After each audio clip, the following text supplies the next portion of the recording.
Welcome to Kim Explains. Today's episode, I want us to tackle something about Musalia Mudavadi. Now, I don't know whether you are aware that Mudavadi today changed his bio information on all his social media platforms and included the information that he is the Prime Minister of the Republic of Kenya. And I'd like to take an example of his Twitter. And his Twitter has the name Musalia Mudavadi as displayed on your screens, and the name Musalia Mudavadi, and the bio information says that welcome to my official Twitter handle Musalia Mudavadi, Prime Cabinet Secretary Designate of the Republic of Kenya and ANC party leader. Now, for those who have seen that, there is a lot of explanations towards why Musalia Mudavadi has had to do that today and not wait until the government is sworn in and he becomes legally the Prime Cabinet Secretary. And I have prepared 4 reasons why Musalia Mudavadi had to do that before even William Ruto has been sworn in. Before I continue, thank you so much for sparing time to watch this video and specifically to be on my channel. If this is the first time you have come, please hit that subscribe button, like this video and share to your friends. And number 1 is obvious and everyone knows that Kenya Kwanza has won the vote. That Kenya Kwanza is the next government after Jubilee. Actually, we are just waiting to swear in the president. Even though the Kenya Kwanza is faced with some challenges before swearing in the president and actually Kenya Kwanza taking over, the numbers has it that the tally and the declaration of IEBC says that Kenya Kwanza has won, and every ally of Kenya Kwanza and that which does not belong to Kenya Kwanza but knows or follows politics will tell you that Musalia Mudavadi is the Kenya Kwanza Prime Minister. Number 2 is because tomorrow, the 5th of September 2022, there's a declaration that is going to be made by the Supreme Court, that the Supreme Court is going to deliver a ruling on whether or not the petition filed by Raila Odinga is going to succeed or William Ruto's win is going to be upheld. Now, changing that bio could be a symbolization of trust and faith and strong confidence in what the Kenya Kwanza lawyers presented at the Supreme Court, and believing that the court will not rule in favor of Raila Odinga, but rather will uphold the victory of William Ruto.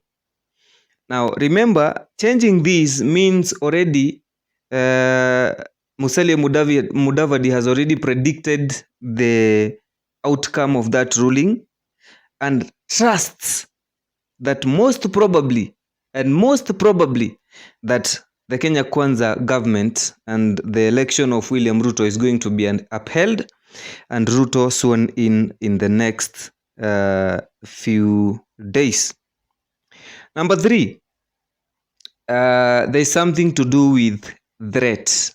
Musalia Mudavadi most probably feels threatened that if he does not keep the public speaking about the position he has to hold after the Kenya Kwanza government is sworn in, he might most probably lose this position. And for a very simple reason, that when he was being promised by William Ruto and the Kenya Kwanza Brigade, he was told that he will be given the position of the Prime Minister or the Prime Cabinet Secretary and be given 30% of the Kenya Kwanza government if he is going to deliver 70% of the Western Kenya votes. Now, we already know that he did not deliver 70%. In fact, he was beaten hands down by his political competitor, who they say political counterpart, Moses Wetangula. That Moses Wetangula actually came with more votes than Musalia Mudavadi. But in this case, he may lose the 30%. But the minimum Musalia Mudavadi can take is to be made the prime minister. And this is the threat he's trying to counter. Most probably he's writing this so that, and putting it to public, to keep the public speaking about it and making it the talk of the town or the talk of the country, so that the regime of the Kenya Kwanza government keeps reminded and stays reminded that he was promised and that promise should be delivered. Even if he has to lose anything else, he doesn't have to lose the position of the prime cabinet secretary, although I don't think this is something to doubt from William Ruto, because time after William Ruto was elected, he went to West and he actually reiterated or repeated the same words that this son of yours, Musalia Mudavadi, we are going to make him the cabinet secretary, the prime cabinet secretary. Now, number 4 is to show his political strength, or in simple terms, we can say it is an expression of political mightiness.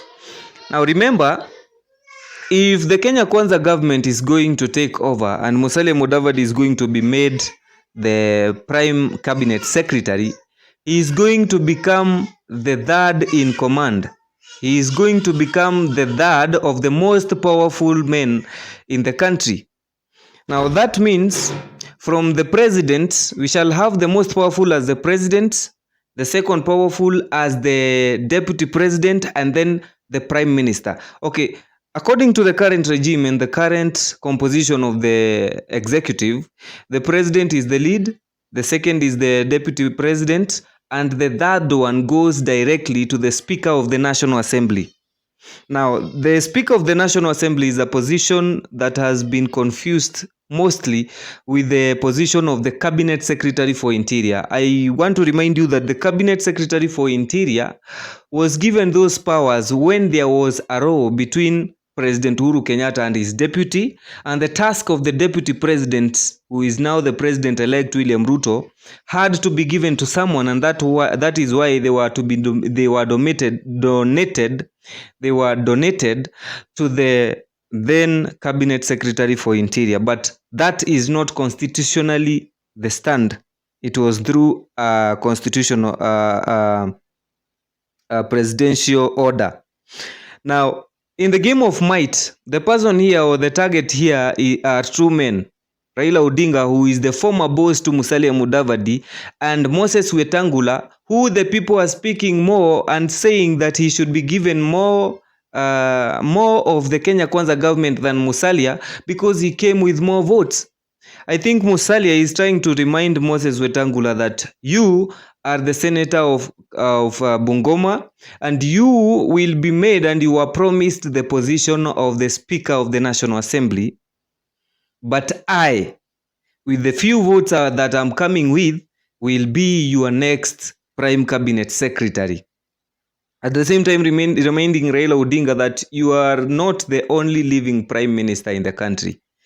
I am also present, and the government that has won will pick me as the prime cabinet secretary. And for the mere fact that we have won, you are in the Supreme Court, I would be now the prime cabinet secretary, and that will be made true in a very short while to come.